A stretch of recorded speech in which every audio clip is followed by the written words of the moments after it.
अगर आप विप्रो शेयर में इन्वेस्टेड हो या फिर सोच रहे हो फ्रेशली इन्वेस्ट करने का, तो दिस इज ए वीडियो जहां पे हम डिटेल चार्ट एनालिसिस करेंगे, जानेंगे करंटली क्या है स्टॉक में न्यूज़। आइए चलते हैं न्यूज़ पे।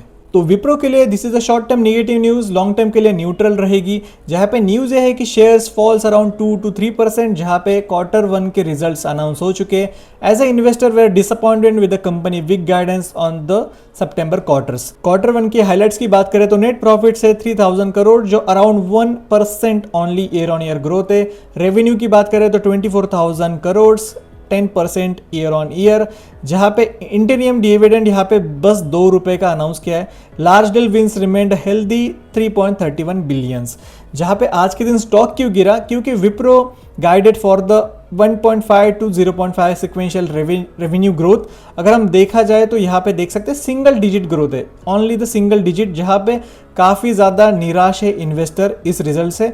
Several brokerage cuts the target price, जहाँ पे जो ब्रोकरेज टारगेट प्राइस देते हैं कि ये शेयर इतना ऊपर जाएगा, उन्होंने अपने टारगेट प्राइस कैंसिल करके इसके प्राइसिंग को नीचे कर दिया है। जो क्लाइंट्स है वो कंटिन्यू डिले कर रहे हैं आईटी स्पेंडिंग डिसीजन, जहाँ पे जो क्लाइंट्स है वो डिसीजन ले रहे हैं कि आईटी सेक्टर्स में यानी कि सर्विस बेस्ड कंपनी में स्पेंड करेगी नहीं, उसके हिसाब से यहाँ पे विप्रो और जैसे सर्विस बेस्ड कंपनी का रेवेन्यू डिपेंड होता है, तो वो अभी भी यहाँ पे क्लियर नहीं है। पॉजिटिव क्या रहेगा, strong order booking shows the continue client interest, यानी कि ये जो ऑर्डर मिली है 3.31 बिलियंस की, यहाँ पे वो दिखाता है कि क्लाइंट इंटरेस्टेड है। डिविडेंड अभी भी अनाउंस हो रहे for the support for the share holders, जो भी शेयर होल्डर्स को इंटरेस्ट बनाए रखने के लिए यहाँ पे कंपनी डिविडेंड अनाउंस करती है।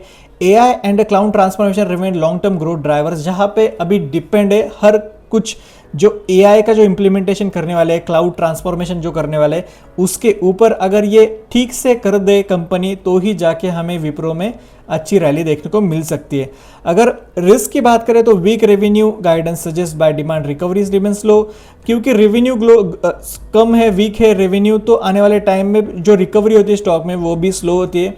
मार्जिन प्रेशर रहता है, slower client decision making could impact the future earning, intense competition in IT service sector, जहाँ पे हेवी कंपटीशन है हर एक IT सेक्टर पे, जहाँ पे अभी AI भी काफ़ी ज़्यादा प्रेशराइज हो रहा है IT कंपनीज के लिए।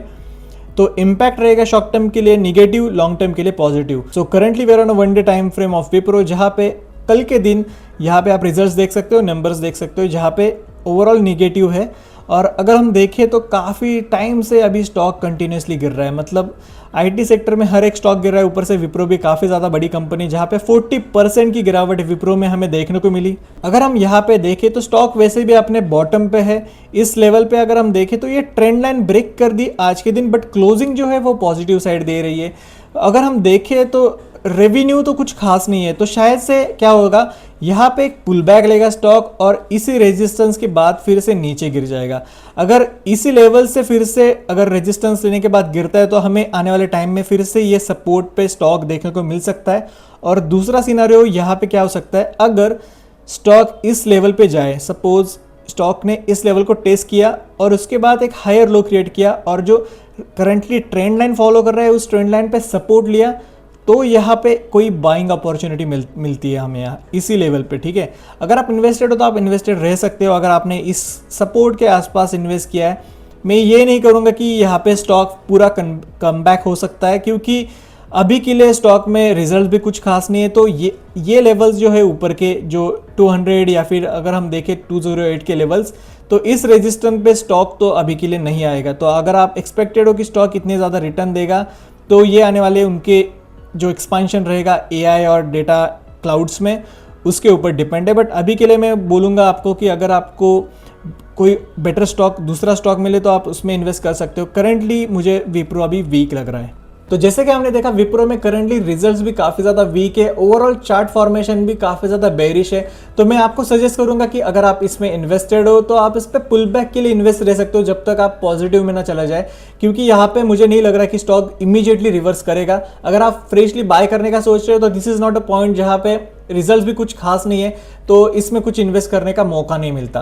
तो बस आज के वीडियो में इतना है। अगर आप इनमें से किसी भी स्टॉक में इन्वेस्टेड हो तो आप यहाँ पे वीडियो चेकआउट कर सकते हो। तो बस thank you so much for watching, bye.